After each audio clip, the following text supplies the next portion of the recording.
नमस्ते दोस्तों और मेरे प्यारे बच्चों। स्वागत है आपका इस खास एक्सप्लेनर में।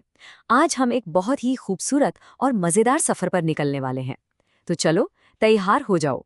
हमारी मंजिल है एक ऐसी कविता, एक ऐसी पोएम जो हमारे देश के लिए एक बेहद सुंदर प्रेम पत्र यानी एक लव लेटर की तरह है। इसे लिखा था महान तमिल कवि और स्वतंत्रता सेनानी सुब्रमण्या भारती जी ने, जिसका नाम है भारत आ लैंड। और इस सफर में हम यही एक्सप्लोर करेंगे कि आखिर हमारा ये प्यारा देश इतना महान क्यों है। तो सफर शुरू करने से पहले मैं आपसे एक सवाल पूछता हूँ। What makes a country truly great? एक देश को असल में महान और खास बनाता कौन है? सोचो जरा। क्या वो वहाँ के आसमान को छूते हुए ऊंचे पहाड़ हैं, लंबी लंबी नदियां हैं, या फिर वहाँ रहने वाले बहादुर और समझदार लोग? ये एक ऐसा सवाल है ना जिस पर हम सबको कभी ना कभी जरूर सोचना चाहिए। और पता है, ये बिल्कुल वही एग्जैक्ट सवाल है जो महान कवि सुब्रमण्या भारती जी के मन में आया था। उस वक्त वो एक आजाद और गौरवशाली भारत का सपना देख रहे थे। उन्होंने इस सवाल के बारे में बहुत गहराई से सोचा और फिर अपने उन्हीं ख्यालों को, अपने इस विजन को इस लाजवाब कविता में बखूबी उतार दिया। भारती जी की इस पोएम की एक बहुत ही कैची और पावरफुल लाइन है जो बार बार दोहराई जाती है। उन्होंने लिखा है, she is fearless, let's praise her. बच्चों, फियरलेस होने का मतलब पता है क्या होता है? इसका मतलब है अद्वितीय, यानी बिल्कुल बेजोड़, एक ऐसी चीज जिसकी पूरी दुनिया में कहीं कोई बराबरी ही नहीं कर सकता। भारती जी का मानना था कि हमारा देश बिल्कुल वैसा ही फियरलेस है और हम सबको मिलकर अपने देश पर गर्व करना चाहिए। चलिए आगे बढ़ते हैं। Section 1, mighty mountains, generous reverse. यहां से हमारे इस गाइडेड टूर का पहला पड़ाव शुरू होता है। इस हिस्से में हम भारत की उन ब्रेथ टेकिंग और विशाल प्राकृतिक सीमाओं की बात करेंगे जो एक दीवार की तरह हमारी रक्षा तो करती ही हैं, पर साथ ही एक माँ की तरह हमारा पालन पोषण भी करती हैं।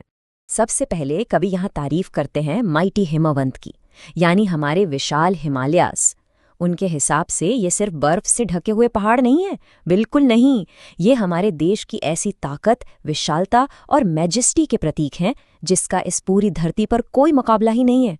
ये किसी एक मजबूत पहरेदार की तरह खड़े हैं जो सदियों से देश की रक्षा कर रहे हैं। अब यहाँ सबसे मजेदार बात देखिए, लिटरेचर और ज्योग्राफी का क्या कमाल का कनेक्शन है। कभी तो अपनी कविता में इन पहाड़ों की महानता बता रहे हैं, लेकिन भूगोल यानी ज्योग्राफी की दुनिया का सच क्या है? डिड यू नो कि यही पहाड़ देश की सबसे बड़ी और विशाल नदियों को जन्म देते हैं? पता है, सिर्फ इंडस यानी सिंधु नदी का सिस्टम ही अकेले 2900 किलोमीटर लंबा है। बाप रे! तो कवि ने जो इनकी ताकत की बात की वो साइंटिफिकली भी बिल्कुल सच साबित होती है। पहाड़ों से नीचे उतरकर अब हम अपनी पवित्र नदियों की तरफ आते हैं। भारतीय जी गंगा को सिर्फ एक पानी का स्रोत या नॉर्मल रिवर नहीं मानते। उन्होंने इसका वर्णन एक जेनरस यानी बहुत ही उदार माँ के रूप में किया है। वो बड़ी खूबसूरती से पूछते हैं, which other river can match her grace? मतलब कौन सी ऐसी दूसरी नदी है जो उसकी पवित्रता और खूबसूरती की कहीं से भी बराबरी कर सकती है? अगर हम गंगा नदी के इस लंबे सफ़र को ज्योग्राफी की नज़रों से देखें तो इसका स्केल एक्चुअली माइंड ब्लोइंग है। सोचो ज़रा, ये गंगोत्री ग्लेशियर से निकलती है, आगे देवप्रयाग में अलकनंदा से मिलती है और करीब 2500 किलोमीटर से ज़्यादा का एक लंबा सफ़र तय करती है, सिर्फ इसलिए ताकि वो पूरे उत्तर के मैदानों को उपजाऊ और हरा भरा बना सके। नदियों का अपना सब कुछ ऐसे दे देना सच में उनकी जेनरोसिटी, उनकी उदारता को दिखाता है। एग्जैक्टली वैसा ही जैसा कवि ने फील किया था। Let's move on. Section 2, roots of ancient wisdom. Bharat की इन कमाल की नेचुरल बाउंड्रीज को देखने के बाद अब हमारी जर्नी एक नया मोड़ लेती है। अब हम एक्सप्लोर करेंगे देश की हॉरी एंटिक्विटी को, यानी हमारा वो बेहद प्राचीन डीप रूटेड इतिहास और हमारी कमाल की आत्मिक परंपराएं। क्या लो, एक टाइम मशीन में बैठकर थोड़ा पीछे चलते हैं। प्राचीन काल यानी एंशिएंट टाइम्स में देखिए, हमारे पवित्र उपनिषदों ने इस धरती से पूरे विश्व को फिलॉसफी और डीप ज्ञान दिया। फिर लगभग 6th सेंचुरी BCE में भगवान बुद्धा ने धम्मा का प्रचार किया और शांति फैलाई। और इसी बेजोड़ लेगेसी को देखते हुए 20th सेंचुरी की शुरुआत में भारती जी ने ये कविता लिखी। ये लिखाता है कि भारत हजारों सालों से स्पिरिचुअल लर्निंग और विजडम का एक ग्लोबल सेंटर रहा है। खास तौर पर पोएम में भगवान बुद्धा की टीचिंग्स का जिक्र आता है।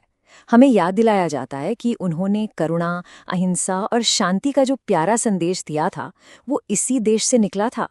इस धरती ने एक ऐसी विचारधारा को जन्म दिया जिसने लिटरल टर्म्स में पूरी दुनिया का नजरिया बदल दिया। यहाँ से उभरी ये सीख आज भी उतनी ही एप्लीकेबल और ज़रूरी है। Okay, next up section 3 brave warriors and sages.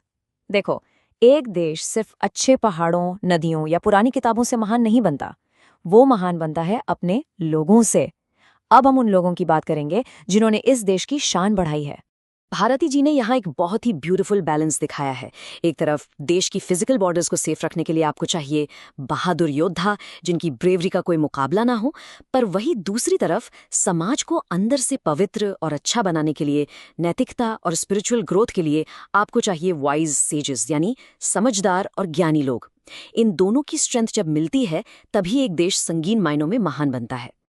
और हाँ, सिर्फ वॉरियर्स और सेजेस ही नहीं, भारती जी इस बात पर भी फोकस करते हैं कि हमारे देश को डिवाइनेस्ट म्यूजिक का आशीर्वाद भी मिला हुआ है, यानी एक ऐसी वाइब्रेंट और कलरफुल संस्कृति जो सबसे स्वीट और मंगलकारी परंपराओं से भरी हुई है।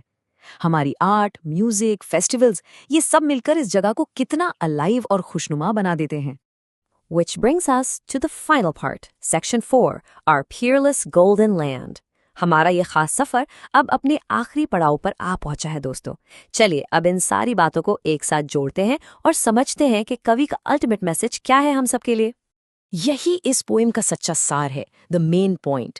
जब आप इन सभी एलिमेंट्स को एक साथ रख देते हैं, वो विशाल हिमालय, वो उदार गंगा, वो एंशिएंट विजडम और यहाँ के बहादुर और ज्ञानी लोग, तो रिजल्ट क्या होता है? एक ऐसी सनी गोल्डन लैंड, एक सुनहरी धरती जो एब्सोल्युटली विदाउट इक्वल है। हमारा भारत लिटरली एक ऐसा जाइंट ब्यूटीफुल पजल है जिसका हर पीस अपने आप में परफेक्ट है। तो इस पूरे एक्सप्लेनर से हमारे यंग लर्नर्स को क्या सीखना चाहिए? ये 3 आसान और पावरफुल टेकअवेज हमेशा याद रखना। नंबर 1, अपने देश की ऐसी अमेजिंग नेचर और रिवर्स की हमेशा रिस्पेक्ट करो और इन्हें प्रोटेक्ट करो। नंबर 2, अपने एंशिएंट विजडम से हमेशा अच्छी बातें सीखो। और number 3, be immensely proud of our heritage. अपने इस बेजोड़ इतिहास पर गर्व महसूस करो, क्योंकि याद रखिए बच्चों, आप ही वो लोग हैं जो इस देश का आगे का भविष्य लिखने वाले हैं। आप ही इस प्राचीन और ग्लोरियस हिस्ट्री का अगला चैप्टर हो। सुब्रमण्य भारती जी ने जो एक आज़ाद, ब्राइट और पीयरलेस इंडिया का सपना देखा था ना, उसे अब आप सबको आगे लेकर जाना है। तो इस एक्सप्लेनर को एंड करने से पहले मैं आप सबके लिए एक बहुत बड़ा सवाल छोड़कर जा रहा हूं।